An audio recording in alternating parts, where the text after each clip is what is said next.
Hello everyone, welcome to a used car review for this, a first generation Mitsubishi Outlander PHEV, the plug-in hybrid that has taken the UK by storm. Let's have a little review of it. This particular one has done 138,000 miles, so these things can go on and on, but as you can hear from the engine, when it's in electric petrol mode, it's not the smoothest car in the world, as you'll find out from the little drive I'm going to do. But let's have a look at the design. This is the top of the range one, all the bells and whistles. I mean, it doesn't set the heart fluttering, does it? But it's a no nonsense, nice design, no fuss, but elegant looking, not too bad. I think all the proportions are nice, and for a 4x4 it's not overly large, so if you're of a nervous disposition, actually this car is not so bad at all, and it's relatively narrow, so on the UK streets it's actually very easy to drive. And this is the best colour, I think, in black, and you have to get these in top of the range so that you get the nice silver accents with the Hofmeister kink there from BMW there, and the tinted windows. It just sets it off. Looks really nice in this, don't you think? Nice creases there to break up the big metal design, but otherwise, yeah, it is what it is. Nice utilitarian vehicle. And if we look inside, it's nice and practical. I mean, these seats bolsters are not the longest in the world, so if you're a larger person, they're not the most comfortable, and this fake leather is quite cheap, to be honest with you. Obviously this one, although it's done 140,000 miles, it looks like the rear seats have never been used.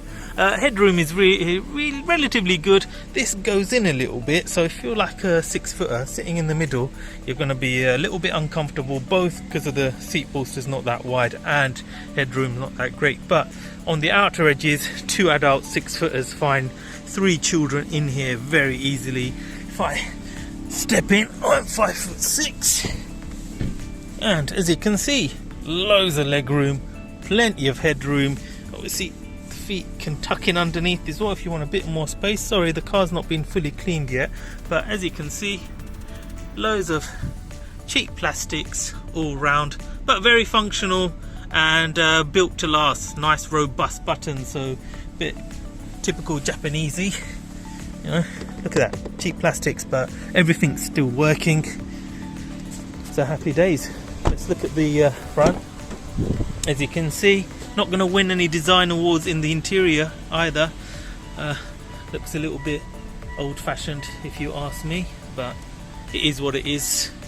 And these seats, they're comfortable enough. These are heated seats. That's why you need to go for the top of the range, so you get heated seats. But really, again, the bolsters are far too short. So, and as you can see, the seat is very narrow, relatively narrow, not very, but relatively narrow. So if you're a big lad or a big girl, these are not the most comfortable in the world.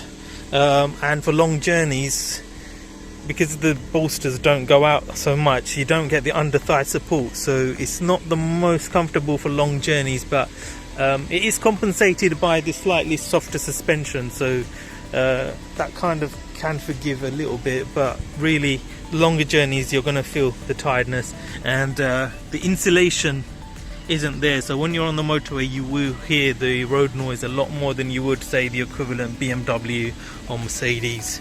Shall we go for a quick drive? It pulls off well enough, but in petrol mode, I've got to say, this engine sounds like a tractor. So if you're after a very nice quiet car in petrol mode, this is not for you. But it's industrial, to say the least, but it's a robust engine. That's the saving grace. And driving dynamics wise, it feels steady enough, but it's not really the most reassuring of drives, and the steering is a little bit numb, to be honest with you. But this is really a utilitarian A to B sort of car that's got the 4x4 for extra bit of grip and safety, and obviously nice view out of the road. Otherwise, although this is the top of the range, you know, nothing to really shout about in terms of the interior design. nor the quality, to be honest with you, of the overall plastics. But there you go, a no frills sort of car really. Show the manoeuvring. So the camera is very good actually, and visibility all around thanks to these big mirrors is really good. So in that sense, ease of driving, and the power steering is nice and light. So yes, in that sense it's a very easy car to drive. Just don't expect any fun, and when it's in petrol mode, don't expect a smooth drive. It is a course as you like. So there you have it. Not the funnest vehicle to drive, but it's not the intended purpose for this. This is a utilitarian A to B car. You want to get your kids from A to B in safety, or get yourself from A to B with practicality and reasonable fuel economy. I know it says something like 148 miles per gallon, but that's only if you're on full electric mode. Electric range is at best around 25-26 miles full electric, and it takes about 4 or 5 hours to charge on cold days. Maybe, yeah, on average about 4 or 5 hours, and you get about 30 miles on full electric mode on this car. But really in petrol mode you'll be lucky to get 30 miles per gallon, I would say, on average on these. So, but it's free road tax, and overall if you do have it charged up on electric, it's very economical. There's no other 4x4 that can beat it, to be honest with you. But if you're after elegance and sophisticated ride, this isn't for you. But these are cheap as chips, and they are robust. They can do the mileage. Look at this one, it's done nearly 140,000 miles and you wouldn't know it.